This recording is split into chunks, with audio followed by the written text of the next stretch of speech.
Hello, everyone. It's wonderful to have you with me today. Welcome to Empower Fen-tastic Life. Find your power, live without limits. You know that feeling, right? You're sitting in a meeting, or maybe you're just talking to a family member, and it's like you're broadcasting on AM radio and they're listening on FM. You're trying so hard to connect, but the message just isn't landing. It's so frustrating, and you're left thinking, why don't they get it? Well, what if I told you this friction usually has nothing to do with how smart you are or whether someone likes you? What if it's because we're all walking around without the user manual for each other? Just imagine, what if we each had our own personal operating system that guides how we naturally think and act? Okay, so let's get into the heart of it. This idea is all about the four temperaments, and the core concept is pretty simple. Each of us is basically wired a certain way from birth. It's like our personality's factory settings. This isn't something we learn or choose, it's just how we are. And once you start to understand these settings in yourself and in others, everything changes. So, what are these different operating systems? Well, the framework breaks it all down into four main personality types. So let's meet the cast. First up, you've got the popular sanguine. This is the person who walks into a quiet room and suddenly there's a party. They're the enthusiasts, the optimists, the storytellers. They just overflow with energy and thrive on being around people. You definitely know someone like this. They're the one who suggests karaoke after the work dinner. Next, we have the powerful choleric. The natural-born leader. They are incredibly focused, they make decisions in a heartbeat, and they just love to be in charge. When there's a problem, a choleric doesn't want to talk about feelings. They want to find the fastest, most efficient way to solve it. Yesterday. And then we have the perfect melancholy. This is the deep thinker, the analyst, the person who appreciates quality and order. They're super detail-oriented, incredibly organized, and they hold themselves to ridiculously high standards. Before they do anything, they need a plan, and you better believe that plan will be perfect. And rounding out our group is the peaceful phlegmatic. This is the calm, steady, easygoing person in any group. They are amazing listeners, super agreeable, and their main goal in life is to avoid conflict. When things get tense, the phlegmatic is the one who quietly smooths everything over and keeps the peace. Now, here's the most important thing to get. No single personality is the best one. Not at all. Each one comes with its own set of amazing strengths, we'll call them their superpowers, but they also come with a set of challenges, their blind spots. And here's the key. They are always two sides of the exact same coin.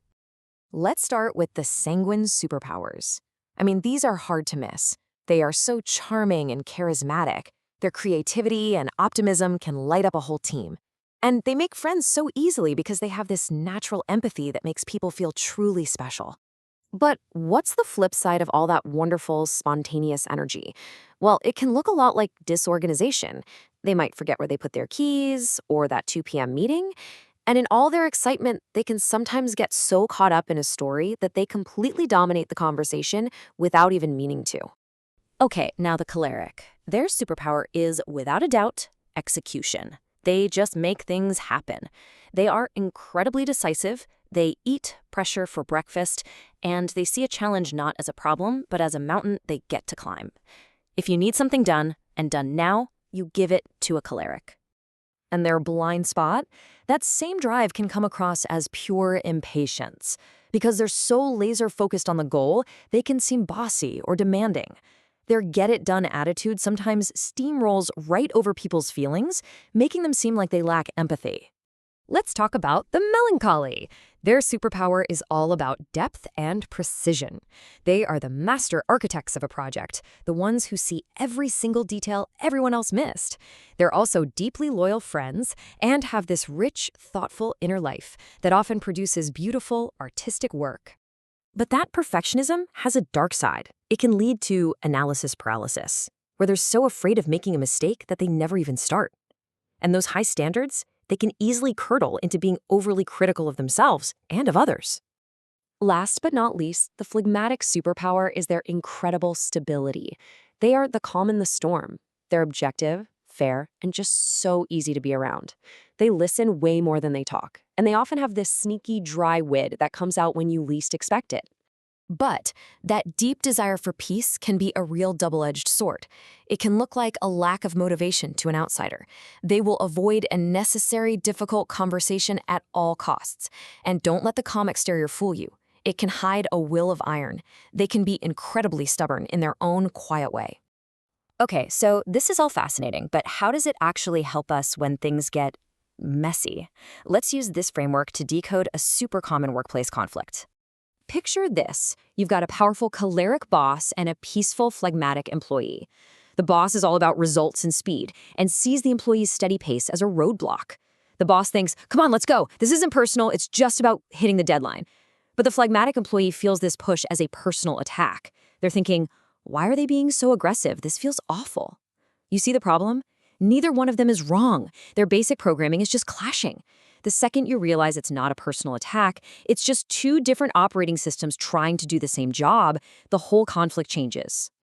And that brings us to the really good stuff. How can we actually use this knowledge in a smart and responsible way? Let's wrap up with a practical guide. First things first, almost nobody is 100% one thing. We're all a blend. You might be mostly choleric, which gives you that incredible drive, but maybe you have a strong secondary melancholy side, which gives you a surprising eye for detail. This is what makes people so interesting and complex. And honestly, if you remember only one thing, let it be this. The point of all this is not to put people in boxes or try to change them. You can't rewire someone's personality. The real power is in understanding your own wiring and theirs, so you can change your reaction to them. It's about smart adaptation, not frustrated correction. Now let's be clear. Is this a perfect, bulletproof scientific model? No. But that's not its purpose. Its real strength is that it's simple and incredibly practical. It's a tool that lets you build empathy almost instantly, and for teams, couples, and parents, that is an absolute game changer. So I'll leave you with a question to ponder. Think about one person in your life who sometimes drives you a little crazy.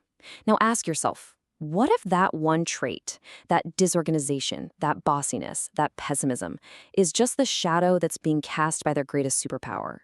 How might that change how you see them? You've been listening to Empower Fantastic Life, Jaeger Empowerment Academy. See you next time. Bye-bye.